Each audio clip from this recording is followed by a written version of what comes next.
Just want to start off by saying I love you.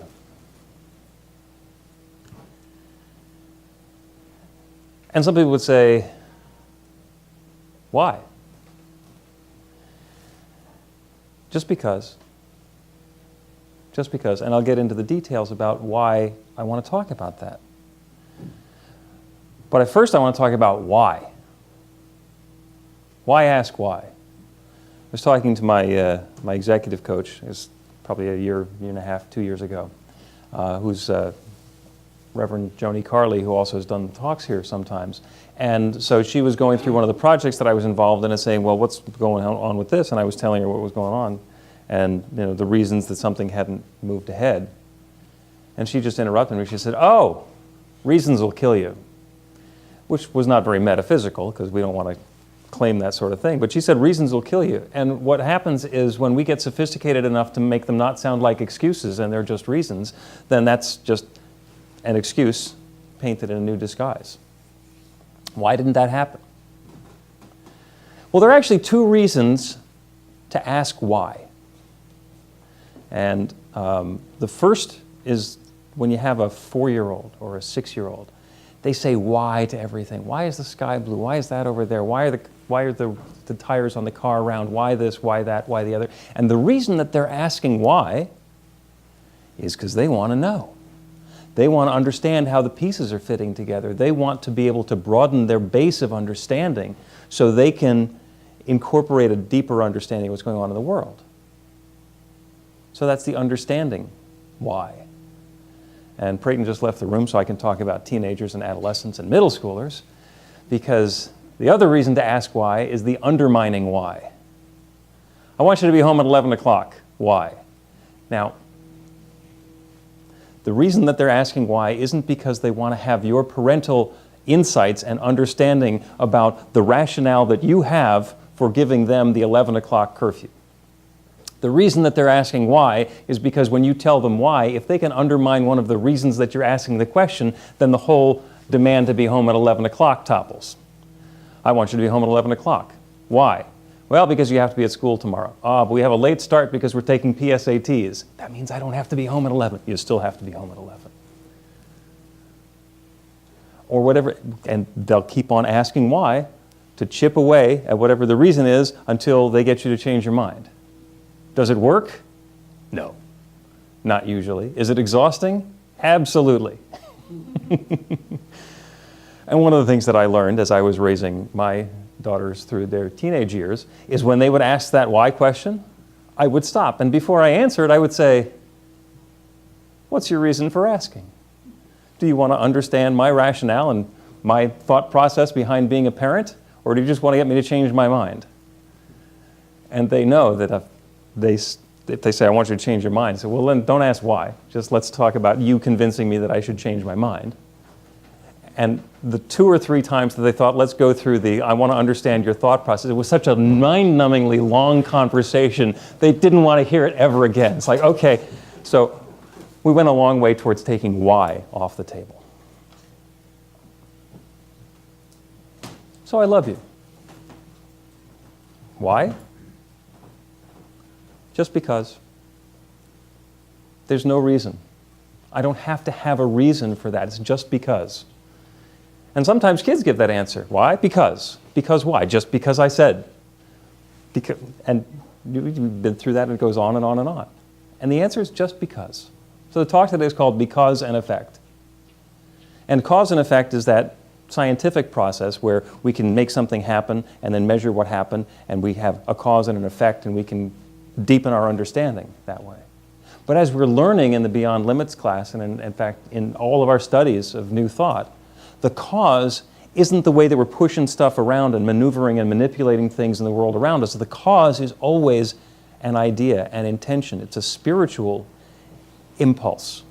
The cause, even when we're going to go move stuff around, the first thing we have to do is have that idea of what it is that we want to move, what it is that we want to do. The creative process is always 2 steps. The first step is that decision to take a step, to have an action. And the second step is to do something with it. So the cause is always that idea. And the effect is doing something with that idea, which also will generate a result and generate another result and a side effect and a cascade and whatever else happens in life. So then we get to the question of how. How is whatever it is that I've come up with in this creative process? I now have an idea that I want to bring something new into the world. So I have that idea. That's my cause.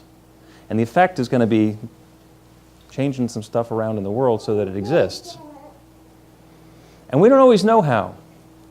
In fact, all those great ideas, human flight, 500 years ago, if you said that you'd be able to fly from here to another continent, would have been completely impossible. A little while ago, I mean not long as far as history is concerned, the world was flat and very much smaller than it is today. And every time somebody's come up with an idea, that initial, I want to create something, and started asking that question of why, the answers started to fit together in a new way. There's lots of stuff. You have an African-American president. Who would have thought that would be possible?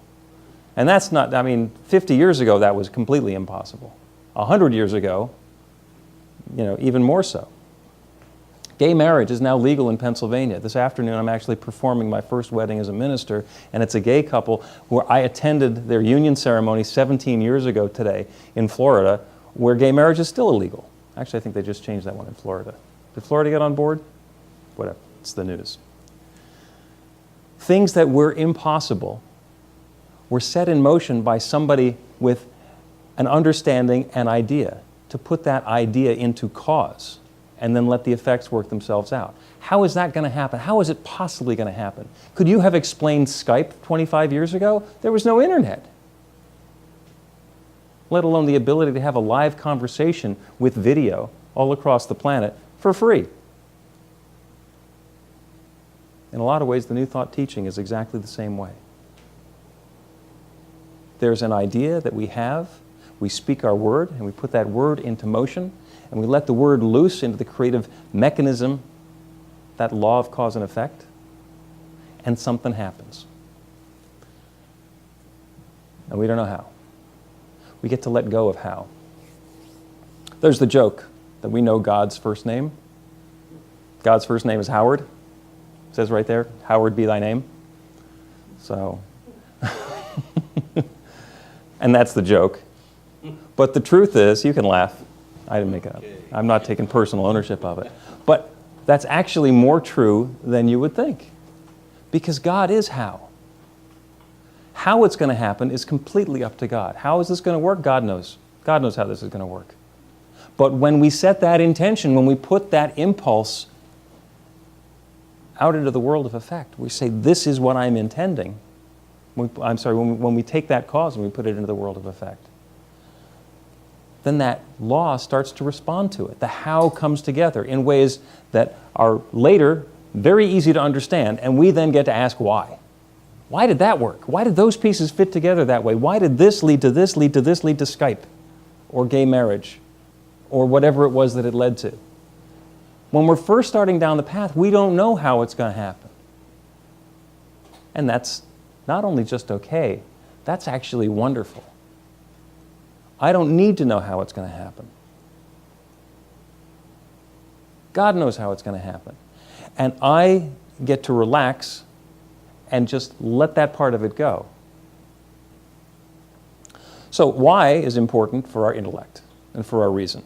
That's when we're not trying to undermine the person who's telling us to be home at 11 o'clock. And why is wonderful. It helps us understand and study and to communicate. When you get a room full of scientists together, they're all talking about why. This is why this happened, and this is what my observation was, and we figure that this is because of that, and that's why that's, am I right? That's what scientists do, those of you who are working with scientists and engineers. The why questions give us a framework for the growth and to share what's happened so far so that we can create something new. Had a great experience yesterday. We had a barbecue for dinner with an engineer. It was the most precisely cooked meal I have ever seen. He knew exactly where to set each of the burners on the grill. He knew where he was going to put each of the burgers and the pieces of chicken so that he'd have different... It was masterful. It was exhausting. And that was okay for him because he understood, and he had put together his understanding of when he wanted to have, you know, some medium and some medium rare burgers, that this is the process that he was going to use. And he knew that from experience because he'd done it a bunch of times and had worked out this process. And being an engineer, he remembered exactly what the process was and where the knobs were set. It's also completely possible to do that intuitively. And so you put some burgers on the grill, and you wait a few minutes, and then you put some more burgers on the grill, and you shuffle them. So there are different ways. You don't have to be an engineer to make that work. But you start with what? This is what I want to create. That's your heart's desire. That's the impulse. That's the intuition. That's the yearning. That's the calling. Our heart, or the infinite through our heart, is going to call us to what? This is what I want to create in my life. I want to have a baby. So good to see you. I want to have a business that provides this service. I want to have a website, a publication, a television show, a manufacturing plant, whatever it is. There's that what that I'm being called to do. And it's not just, oh, I want to have this thing so that I have it. It's, I want to be able to invest myself into creating this and to bring it into existence. And sometimes it's really significant. I want to solve world hunger. I have this calling to build schools in impoverished parts of Africa. I have this overwhelming desire to own a Rolex watch. Whatever it happens to be. It can be significant, it can be insignificant. But there's that initial impulse of this is what I want to have in my life, the experience, the intention that I want to be creating. And then that is the cause. The what becomes the cause. And as the pieces start fitting together, we start to understand why. But the how is always a result of that inspiration, that intuition. Because when we start out doing one of these things, even if we're really well trained, we don't necessarily know how to do it all. Even if it's somebody coming into the office and they're going to go through the same paperwork process that they always go through. We don't know how it's going to end. We just know this is the step I take, and this is the step I take, and this is the step I take. And eventually, we'll get to the end of the process. And every once in a while, there's an opportunity to put things together in a new and different way. Something that's surprising, something that's rewarding. So what do you want to create in your life? If you could choose a brand new what? Maybe it's prosperity. Maybe it's something about your money. Maybe it's something about health, the way that your body feels, or the way that it works. Maybe it's about a relationship. Whether it's with your beloved, maybe it's about your relationship with yourself. It's about being able to accept yourself exactly the way that you are. I don't have to be perfect. And to be okay with that. So it's a relationship with yourself or with somebody else. Maybe it's something about your creativity. Maybe it's about wanting to bring something new into the world. Maybe it's about a gift that you want to share, or some way that you want to be able to take something that's pent up inside of you and get it out in front of people. Whatever it happens to be, the first step is that intention. This is what I want to be investing myself in. This is how I want to be sharing myself. This is what I want to be creating in my own life, in my family, in my circle of friends, in my community, in my world. Whatever that looks like, this is what I want to be doing. And along the way, we get some insights about why we want to do that. And I invite you not to ask the undermining questions, because then you'll stop. Well, why would I want to do that? And then you're second guessing yourself, because the answer to that question is why you're not going to do it. I want to write a book of poetry. Well, why would I want to do that? Well, not a very good use of my time, and nobody likes poetry anymore. You can talk yourself out of those things. So when you get that yearning, that intuition, that invitation to create something, to bring something new, to share your gifts, whatever it happens to be, start by resisting it a little bit, not with the reasons why you shouldn't do it, but just, wow, here's this idea, and I'll continue with the example. there's this idea to write a book of poetry. Do I really want to write a book of poetry? And just let it sit there for a little while. Because if that's a true yearning for you, it won't go away. And if it's the sort of thing that people told you that you should do, where your ego thinks that it's figured out what's the appropriate thing, or the right thing, or the best thing, or the grown-up thing for you to do next, it'll go away. But if it's still there, and there's still that calling to write that book of poetry, you just set your intention. I am going to write a book of poetry. I'm in the process now of writing a book of poetry. What's the most important thing to do once you've decided to write, for example, a book of poetry? Anybody? You got to write. There's some writing that's going to be involved. So, does the first thing that you write have to be the prize-winning? No. No. Your job is to write something down, to open up the channel. Because we don't know specifically how God's going to do it, but if I want to be writing a book, I know that I'm going to have to spend some time writing to allow that channel to open up so that the book can come into being. So that's my job. One of the things that Ernest Holmes points out over and over and over again in The Science of Mind, which, by the way, is the book that we're reading for the book club, first 2 chapters of the 1926 edition, which is next Saturday. One of the things that Ernest Holmes keeps on saying is God can do no more for you than God can do through you. Please raise your hand. That is the hand of God. Okay? And it's the one that you have, and it's the one that everybody else here has. So when God is going to make something happen, it's going to be through us. And if you want something to come into your life and you're not willing to raise a hand, what is that actually saying about your intention? It says, well, I want to talk about this. I don't want to do anything about this. I just want to talk about it. I would love to have that come along. I'd like to be prosperous. I'd really like to win the Mega Millions. It's $200 million now. I'd like to win the Mega Millions, but I'm not willing to actually go out and buy a ticket. I'd like somebody else to go out and buy the winning ticket and give it to me. Well, it's unlikely enough to win the Mega Millions if you bought a ticket. To win the Mega Millions without buying a ticket is that much more difficult. If you want to write the book of poetry, do some writing. And write the best poetry that you can. And put Adam on the spot. Does it get easier over time to write poetry or lyrics or songs? Once you open up the channel to it, it becomes easier. Yeah. I think when you sit down to say, I'm going to write a hit versus I'm going to write, it's a much different experience. Right. Yeah. When we're willing to do the work and take the steps, then we create what's coming through us. And if it becomes a hit, it becomes a hit. That's a really interesting point to make. Nobody writes a hit song. They write a song and the song becomes a hit. It becomes a hit after it's written. Now, there are people who have been writing hit songs for a long time and they know what the market is looking for and they can play that game. So they can get a lot further into the why and the how themselves. But they still write a whole bunch of songs that are never hits. So what we need to do is allow the what to come up. Allow ourselves to choose what it is that we want to have in our life, have in our experience, what we want to share. And then let go of the how. Just completely let go of the how. God knows how this is going to work. I'm willing to do the work. I'm willing to do the steps. I'm willing to do that which is mine to do. And it's none of my business how all the pieces are going to come together. I can look at why along the way so that I can understand what's gotten me to this point so that I can continue to get better and better and better and refine my craft.